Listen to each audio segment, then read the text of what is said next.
Baik, bismillah. Assalamualaikum Ustadz, izin tanya Ustadz, di BPJS kan ada bagi hasil uang koperasi Ustadz.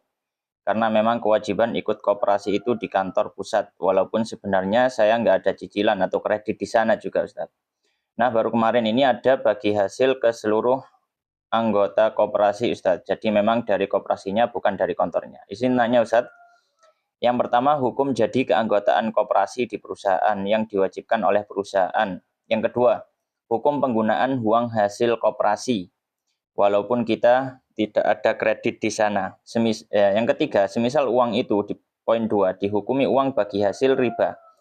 Itu apa boleh Ustadz disalurkan dan dilepaskan uangnya ke instansi pendidikan, misal ke sekolah MIT atau sekolah lain. Jazakallah Ustadz, semoga sehat selalu. Barakallahu fikum. Fikum barakallah, akhi. Baik, jadi untuk masalah pertanyaan yang sudah disampaikan, yang pertama hukum jadi keanggotaan koperasi di perusahaan yang diwajibkan oleh perusahaan. Maka di sini ya kita lihat kembali kepada praktek yang dilakukan oleh koperasi ini.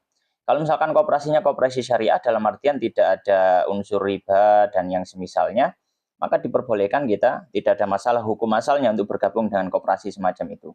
Tapi kalau misalkan ada praktek-praktek ribawi, maka hendaknya kita hindari. Dan kalau misalkan diwajibkan oleh perusahaan, maka kita ikuti sesuai dengan ketentuan perusahaan.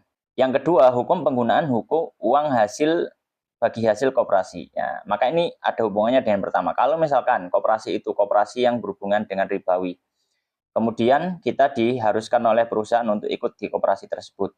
Ya, maka bagaimana hukum uang penggunaan daripada koperasi itu atau uang bagi hasil yang kita tidak kredit di sana? Maka kita sampaikan sebagai bentuk kehati-hatian, ya, sebagai bentuk kehati-hatian, maka hendaknya kita hindari uang-uang yang berasal dari hal yang diharamkan. Nah, koperasi ini, ya, jika dia memang pure, ya, penghasilnya adalah riba. Misalkan dia hanya koperasi memberikan hutang dengan bunga yang berbayar.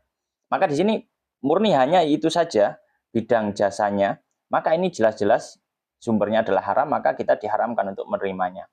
Nah, kalau misalkan sumber dari penghasilan koperasi ini ya ada campuran, misalkan dia juga menjual barang, jika dia juga memiliki jasa ini dan itu, hanya saja di situ ada sisi ribawinya. Maka di sini kita sudah pernah menjelaskan, kalau nggak salah kita sudah menjelaskan dalam pembahasan muamalah dengan harta orang yang bercampur hartanya syubhat. Maka di sini ketika kita mendapatkan harta tersebut, kita keluarkan dengan perkiraan kita persentase dari hal yang diharamkan. Misalkan kita perkirakan